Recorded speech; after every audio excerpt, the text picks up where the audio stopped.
We begin this hour with news on the go. The Commissioner of the Border Management Authority, that's Dr. Michael Masiapato, will today give a media briefing on operations at ports of entry during this Easter period. Watching that story is our reporter Lerato Makola, who joins us now live from the country's capital, that's Pretoria. And Lerato, we're expecting feedback for the first time of how effective these drones and body cams that the BMA has been using, to get a sense of how far that's gone.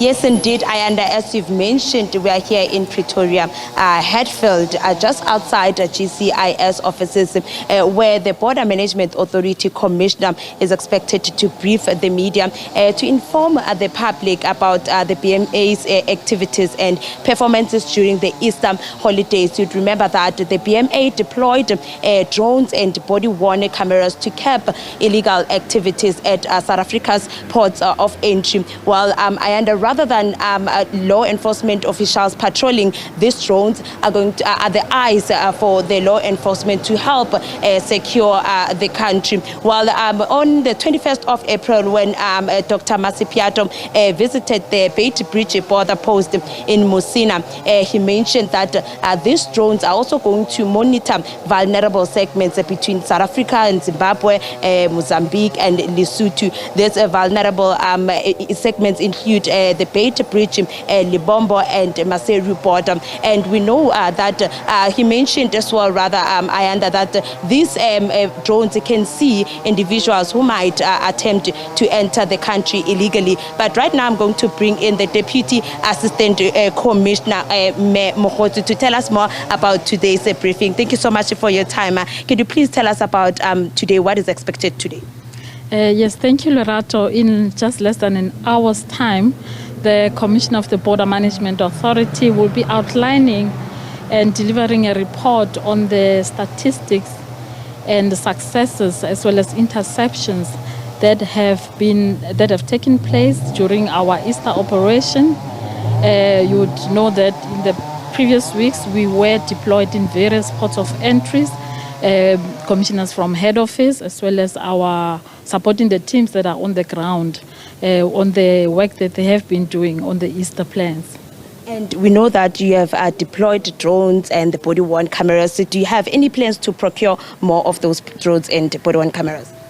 Yes, definitely. As we speak now, the drones for the BMA as well as 40 body-worn cameras have been delivered. So we are delighted now that we are able to use our equipment. But for this Easter period, we also had to supplement the equipment that was borrowed to us again by the Department of Rural Development Land Reform.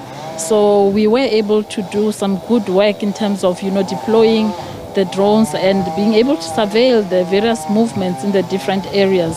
And this was a game changer in terms of the work that you do. You remember that this is the second time now that we have deployed technology in our operations, and we are really seeing good successes in this regard.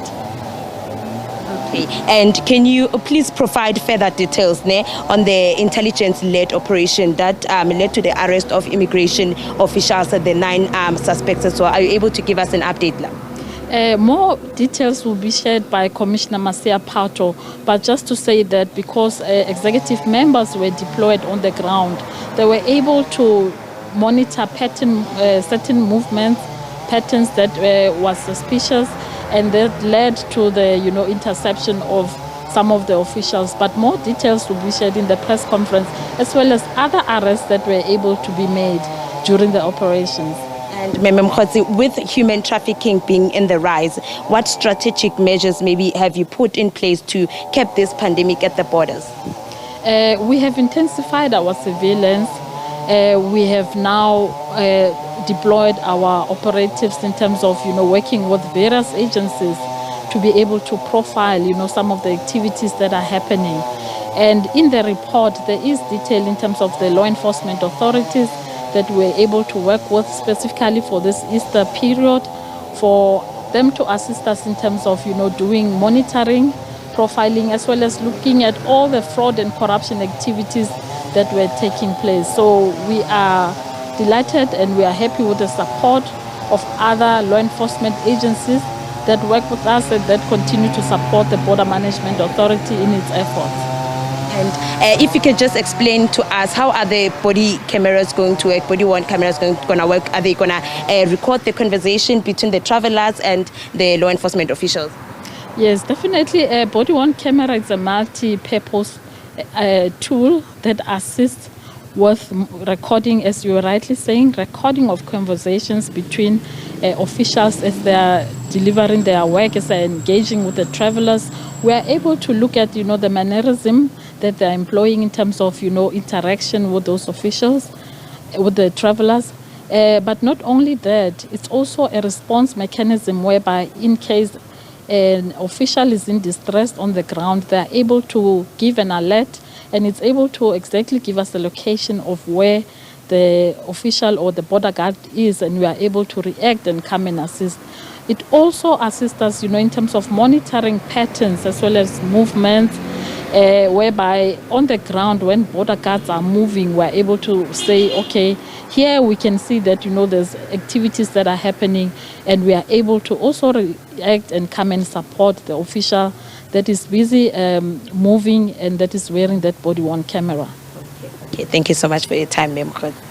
Okay, well, Ayanda, there you have it. That was Mmemme Mogotsi, the Deputy Assistant for the Commissioner. Well, Ayanda, today we expect the Commissioner just to touch on their performances and interceptions, and to also touch on the allegations of corruption by their officials. Well, you'd remember that last week 9 suspects, including immigration officials, were arrested. Well, today we're going to hear that update and whether how many people have been arrested during the Easter holidays. But we know that the media briefing is expected to commence at 10 o'clock this morning. And we look forward to it. Lerato Makola, for your reporting for now. Thanks very much indeed. Lerato live to us there from Pretoria. That's where that briefing is expected, as you mentioned, at around 10 o'clock this morning.